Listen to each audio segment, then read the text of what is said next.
Hello everyone, welcome to yet another exciting video by Simplilearn. Today we will go on a quest to uncover how to crack an aptitude test, the syllabus for aptitude test, and how you can prepare for it. We'll go through all these details, so stay tuned until the end of this video. At first, let's look at the agenda for today's session. We'll begin this session by looking into the aptitude examination format. After that, we'll discover the syllabus for different sections of the aptitude test. And finally, will understand how you should approach the preparation for an aptitude test. I think I have made myself clear with the agenda. So without wasting any time, let's get started with today's session. First, let's look into the aptitude examination format. Every placement journey begins with the aptitude test, and it's no surprise that maximum numbers of students are filtered away in this round itself. So, it doesn't matter how good your technical knowledge and communication abilities are if you don't make it through the aptitude rounds. In these rounds, you compete with the thousands of students where the cutoff is not usually pre-decided. Thus, your performance, along with the performance of your competitors, decides whether you get selected for the next round or not. And concerning this reason, it is absolutely important to be amongst the top scorers in this exam. Furthermore, the aptitude exams help employers to evaluate candidates' logical and critical thinking abilities. Can the candidate work with numbers? And does he possess required problem solving abilities? All these concerns of employers are resolved via these aptitude tests. The factors such as examination schedule, mode of conduct, whether it is online or offline, or the exam duration are planned according to the company's norms. The level of difficulty for these exams is dependent on the job role company is hiring for. These tests are moderate for entry level job roles, and for advanced level job roles such as software developer or data analyst, these tests are comparatively difficult. The aptitude test is basically segregated into four parts. Verbal reasoning is the first one. Here, you'll be tested for your grammatical and linguistic knowledge. Then comes the logical reasoning. It checks the candidate's ability to extract and work with the meaning, information, and implications from the data and given patterns. Next is quantitative analysis. The quantitative reasoning domain tests your ability to use numbers and mathematical concepts to solve mathematical problems. The final section of this aptitude test is technical assessment. This section assesses candidates' technical expertise. For software development roles, you'll get programming questions, and if the role is related to software testing, then you'll probably get a program or dummy website to find and locate bugs.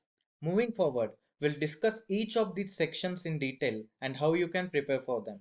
Let's begin with verbal reasoning. This section evaluates how well you can analyze the written information. Usually, the format for this section is kind of fixed. You'll receive multiple choice questions based on reading comprehension, sentence correction, parajumbles, grammar, and vocabulary. Let's begin with reading comprehension. The reading comprehension questions evaluates a person's ability to swiftly read and absorb written information. You'll be given with a long paragraph, reading which thoroughly might cost you some time and perhaps strangle you for time to complete your aptitude exam. That is why our first step is to perceive the meaning of context via a quick eye read. Skimming over the text first and then reading the question and choosing the right alternative is the ideal method to approach reading comprehension problems. If you are a good skim reader, you may be able to answer the question at first read itself. Otherwise, you'll need to rapidly skim through the text twice or thrice, knowing what you are searching for this time. Reading pace and your vocabulary are the key attributes while dealing with reading comprehension questions. So it is best that you include reading in your daily habits. Doing that will definitely help you get perfect scores for reading comprehension questions. Next we have parajumbles. Parajumbles are one of the most prevalent questions in the verbal ability part. In these questions, you'll get a passage with jumbled phrases. The sentences must be rearranged in the correct order so that the paragraph makes sense. And that is what precisely you'll need to do. Consider the sample question for an example. Here, we are supposed to find the logical order of sentences given below. Let's first read them before making any conclusion. Statement A says, on Monday, the Secretary of State is due to hold a meeting with high-level political, military, and business figures to further a strategic dialogue aimed at further expansion of US trade in India. The statement B says, US Secretary of State Hillary Clinton arrived in India on Sunday for strategic talks aimed at bolstering bilateral ties and securing firmer support for the war in Afghanistan. The last statement C states that Clinton arrived by plane in Delhi before noon, according to the reporter traveling with her, ahead of expected talks with Prime Minister Manmohan Singh and President Pratibha Patil in evening. Now, if you just skim through these sentences quickly, you can see that statement B is more of an introductory statement, which is building the context for other two statements. Hence, B will be the first statement of our paragraph. Further, if you move to statement C, you'll notice that it is expanding details about Clinton's arrival in India. Also, if you arrange events in chronological order, you'll find statement C is discussing activities on Sunday, whereas statement A is expressing activities to be held on Monday. Hence, it is pretty clear that the most logical arrangement of given sentences will be B, C, A. The trick for answering this type of question is finding opening and closing sentences and recognizing chronological patterns or orders of events. By analyzing these facets, you'll be able to pick up the right alternative for these parajumble questions. Next up is sentence correction. Sentence correction is most important and high scoring section of this aptitude test. If you have grammatical knowledge, you'll be able to score perfect scores in these type of questions. Generally, these questions revolve around the fundamentals of grammar. You should check whether the given statement follows the appropriate tense or not. Check for errors in the usage of articles, conjunctions, etc. Look into the subject verb agreement and check if the sentence's verb is singular or plural depending on subject of a statement. By looking into these factors, you'll be able to fix possible errors in statements. Lastly, we have vocabulary. Your vocabulary defines your ability to present your views in an effective way. That is why it is one of the most vital skills you need to have in working environment. Maybe this is the reason why these kind of questions are included in every placement test. Generally, the questions for this section fall into two categories. The first one is fill in the blanks using an appropriate word from the given options, and another one is to choose the correct synonym or antonym for a given word. This can be considered as a scoring area, but you'll need a really good vocabulary to get the questions right. That is why we suggest you include reading in your daily habits. Moving forward, we'll discuss section of logical reasoning. The capacity of a candidate to grasp and rationally work through the information given in the form of diagrams, text, and numbers is considered as logical reasoning. This section includes questions based on series completion, sitting arrangement, direction sense, encoding and decoding, etc. We'll discuss each of these facets one by one. Let's begin with series completion. In these questions, the applicant is entrusted with recognizing a pattern in a given set of numbers or letters. Then, he'll have to pick an option that follows the same pattern. Otherwise, he'll have to identify the term that does not perfectly match the logic of the given sequence. Hence, the main task in these questions is identifying the logic engraved in the set of numbers or characters. Let's look at a sample question to better comprehend this. The question says, choose the correct alternative that will continue the same pattern and replace the question mark in the given series. Now, if you are just going to stare at these numbers, then probably you'll skip this kind of question on the day of examination. But the right way to deal with these questions is to take a closer look at each of them. If you take the first term of the sequence and remove the leftmost digit from it, then you'll see the second term of your sequence. Now, if you observe the second term and remove the rightmost or unit digit from it, then you'll get the third number of your sequence. That means in this series, the rightmost and leftmost digits are removed alternatively. Now moving ahead, if you take the third term and remove the rightmost digit from it, then you'll get the fourth term of your sequence. Similarly, to obtain the fifth term, you'll remove the digit at unit place from the fourth term. Doing this will provide you with the correct answer, that is 96542. Next up is sitting arrangement. These questions involve arranging the persons or objects according to the conditions given in a question. You'll have to understand the seating sequence, direction, is the person facing inwards or outwards, etc., to be able to conclude an answer. These sorts of questions include straight line sitting arrangements and complex arrangements such as circular, rectangular, and triangular seating arrangements. We'll look at one example of circular arrangement to comprehend how questions in this section can be framed.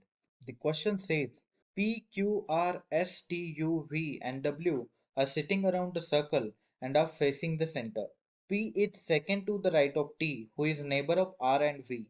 S is not the neighbor of P, V is neighbor of U, and Q is between S and W is between U and S. Now this is quite confusing, right? But it isn't if you draw each statement on the paper one by one. According to the introductory statement, 8 people are sitting around the circle. So what we'll do is we'll draw one circle and 8 placeholders around it. Now we'll take our first statement. It says P is second to the right of T, who is the neighbor of R and V. So we'll first assign any random location to P, and then T will be precisely to the second left of P. So we'll assign a placeholder to T as well. Now we move towards the second statement, but from this statement, we cannot make any inference at this instance. So we'll move to the next one. It says V is neighbor of U, and if you remember the second part of our first statement, you'll be able to figure out locations for R, V, and U, and those locations will be as shown in these animations. Now, moving to the last statement, the statement states that Q is not between S and W is between U and S. Also, the second statement says that S is not the neighbor of P. By mixing these statements, the position of remaining characters can be marked. Now, we'll have to find out the immediate right of V, and by looking at this circular arrangement, you can say that our answer is T. Next, we have direction sense. There are four main directions: east, west, north, and south. Also, there are four cardinal directions such as northeast, northwest, southeast, and southwest. The question in this section will test your understanding of these 8 directions. We will look at one sample question to get an idea about these questions. The problem here states that Suresh is standing close to his house in such a way that his shadow falls on the west side at sunrise. He walks for 4 kilometers in same direction, then he turns to the right and goes 3 kilometers. What minimum distance will be covered by him to come back to his house, and what direction his house is with respect to his current location? Now let's focus on the first statement of this question. It says that Suresh is standing in such a way that his shadow falls on the west side at the time of sunrise. Now, if you draw a conclusion from this statement, you'll understand that Suresh is actually facing towards east side. Moving to the next statement, Suresh walks for 4 kilometers towards the east side and then turns right to walk 3 kilometers more. The right hand side of Suresh will be south direction, which means we'll add a line in the downward direction. Now, if you observe the starting point, i.e. house from the current location, then you can say that it is in northwest direction. Next part will be calculating the distance between these 2 points. There is a right angle triangle formed due to movement of Suresh. Hence, we can use the Pythagoras theorem to figure out an answer real quick. And the answer is 5 kilometers. Finally, we have encoding and decoding. Coding is a process used to encrypt a word or a number in a particular code or pattern based on some set of rules, whereas decoding is a process to decrypt the pattern into its original form from the given codes. In these questions, you'll be provided with the logic of encoding or decoding. You'll just have to interpret that in the problem statement. Let's look into one sample question to figure out how this kind of questions work. The problem statement states that in a certain language, monkey is written as KMLICW, and then how orange will be written in the same language.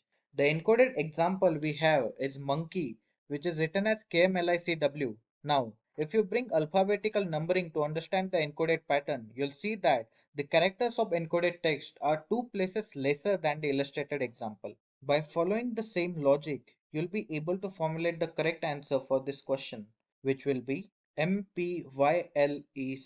The next little tricky section of an aptitude test is quantitative analysis. Quantitative analysis is an inherent and essential component of an aptitude test. It assesses the numerical and analytical abilities of candidates.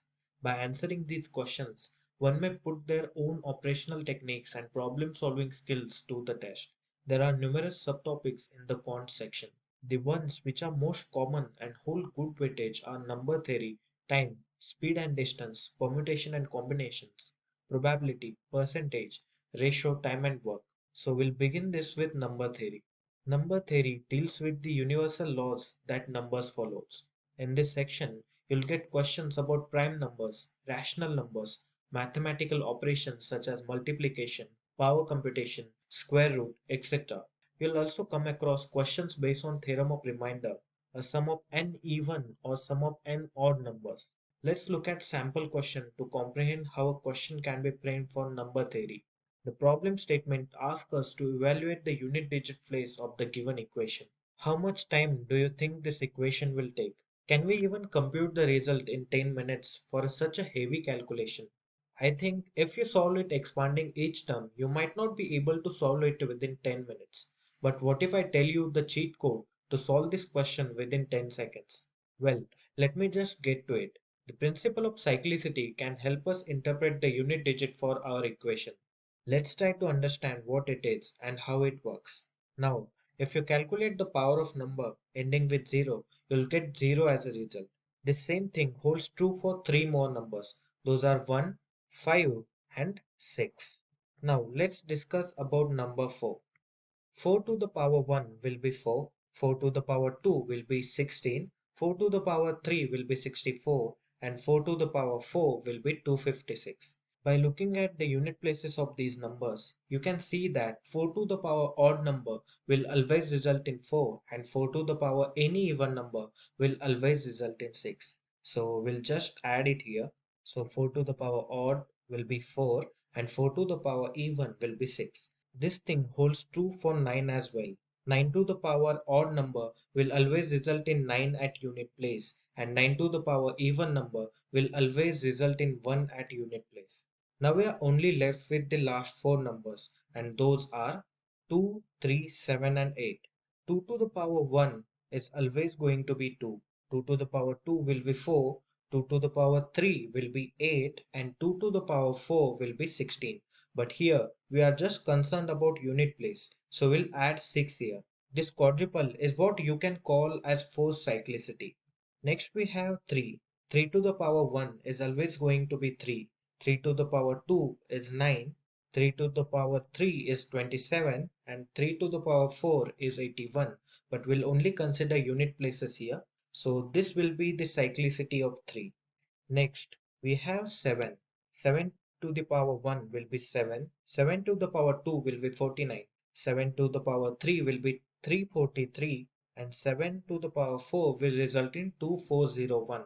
But we'll only consider unit places and 7931 will be the quadruple which is going to be the cyclicity of 7. Next, we have 8. So 8 to the power 1 will be 8. 8 to the power 2 will be 64. 8 to the power 3 will be 512 and 8 to the power 4 is going to be 4096. So 8, 4, 2 and 6 will be the cyclicity for 8. Now that we know all cyclicities, let's face the question. We'll take unit digits of each equation into consideration. Now, as discussed in the concept of cyclicity, 5 to the power anything will always result in 5 at unit place. Hence, 5 to the power 317 will result in 5. Next, we have 9 to the power 45367. And as mentioned earlier, 9 to the power any odd number will always result in 9 at the unit place. Hence, the answer will be 9 in this case. Next is 4 to the power 1793 and we know that 4 to the power odd will always result in 4 at the unit place. Thus we'll get 4 as an output here. Next is 7 to the power 491. What will be the resultant for this term? Well, to determine that, what we'll do is we'll divide this power value 491 with the cyclicity of number 7 which is 4 and the remainder of this operation will give you the order of cyclicity we should choose. And if you remember, 7 to the power 3 will always result in 3. So that means our output will be 3 in this case. Finally, the only thing left is multiplication. 4 multiplied by 5 will result in 20, which means at unit place we'll get 0. And 0 into anything will always result in 0. This means the output of this equation will be. Remember, the only key to getting the correct answer to these questions is plenty of practice. So make sure you do it. Also, please go through all the concepts, definitions and tricks to improve your speed. Next we have time, speed and distance. The rate at which an object is moving is also known as its speed. It is the distance traveled per unit time. For example, an object is moving at speed 20 meters per second shows that an object covers a distance of 20 meters every second. And the formula for this speed will be distance upon time. And distance will be equal to speed into time. Using these formulas, you can solve questions such as time taken to travel from A to B, speed of an object, etc. The advanced problems you'll face in this section are relative speed problems, train and stream, that is boat problems. Let's look at one sample question to understand how questions will be framed in this particular section. The problem statement here says that a train can travel 50% faster than a car. Both start from point A at the same time and reach point B 75 kilometers away from A at the same time. On the way, however, the train lost about 12.5 minutes while stopping at the stations. Then what will be the speed of car? Let's assume the speed of car is x kilometers per hour. And as per the first line of our problem states, the speed of train is 50% faster than that of car. Thus, by converting this stat into numbers, we can say that speed of the train is 150 by 100x. Now, we know that both train and car are traveling across path A to B having the distance of 75 kilometers.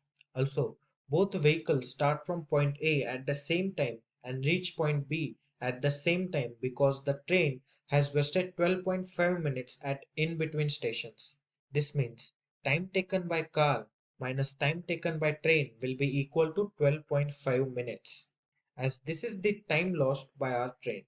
Now remember the formula of speed we discussed earlier. From this formula, we can say that time equals distance upon speed. Let's fill the values in this equation by using the previous formula. The time taken by car will be 75 by x and the time taken by train will be 75 upon 150 by 100x. We also want to convert this time into an hour format, so we'll divide 12.5 by 60.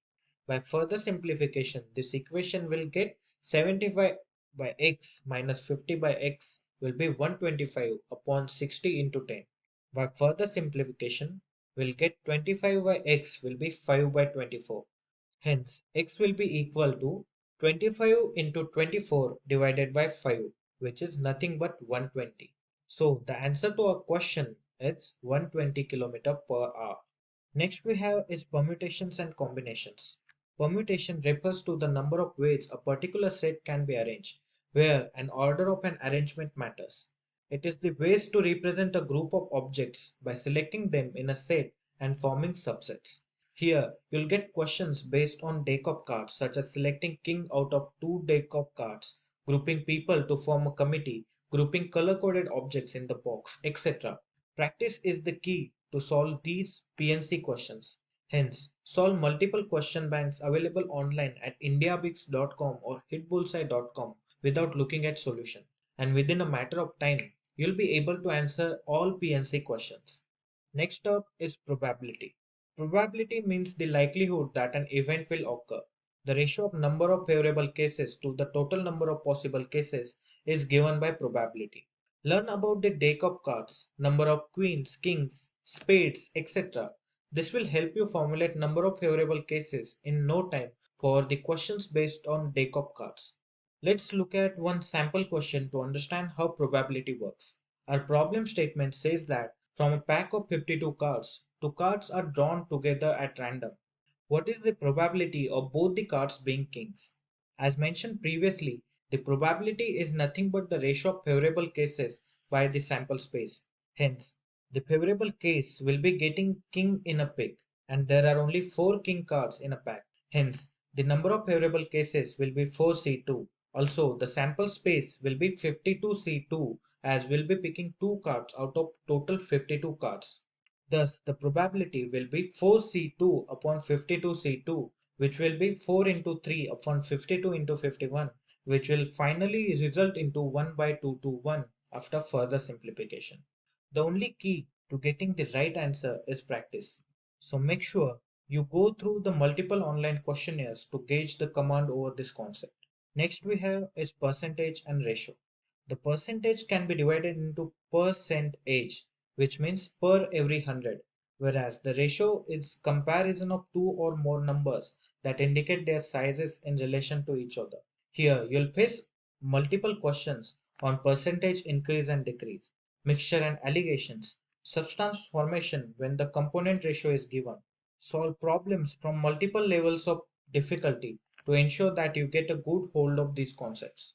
Lastly, we have time and work. Work is task or set of activities to achieve a certain result, and time is the duration given to complete that work or activity.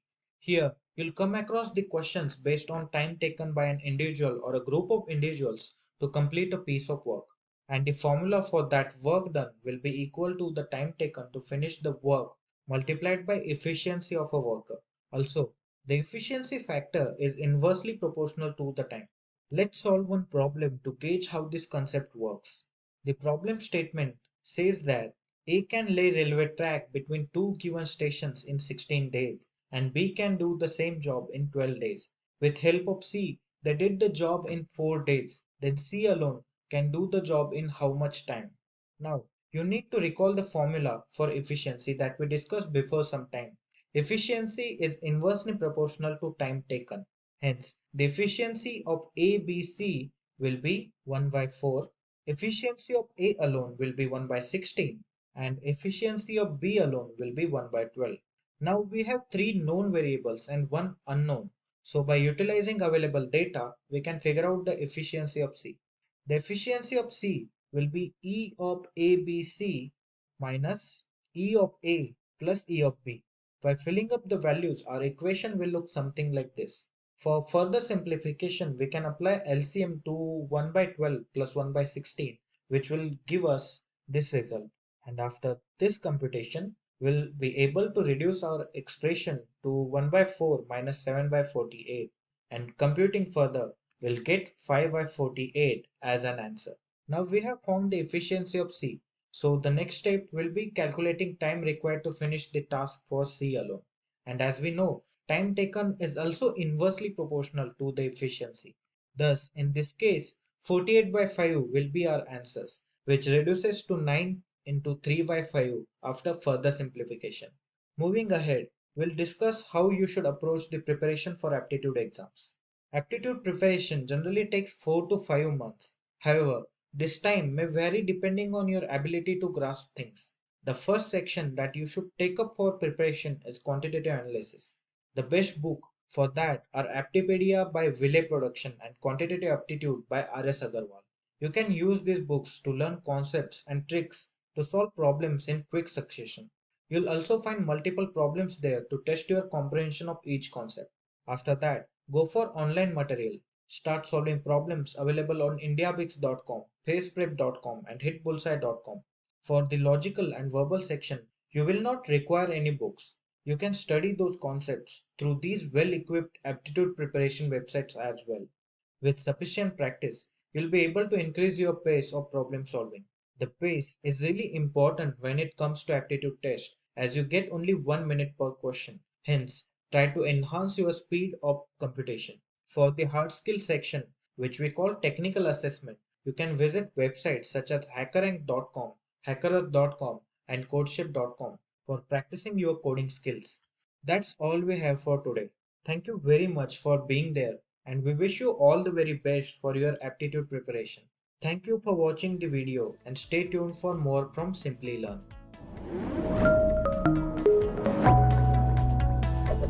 Hi there, if you like this video, subscribe to the Simplilearn YouTube channel and click here to watch similar videos. To nerd up and get certified, click here.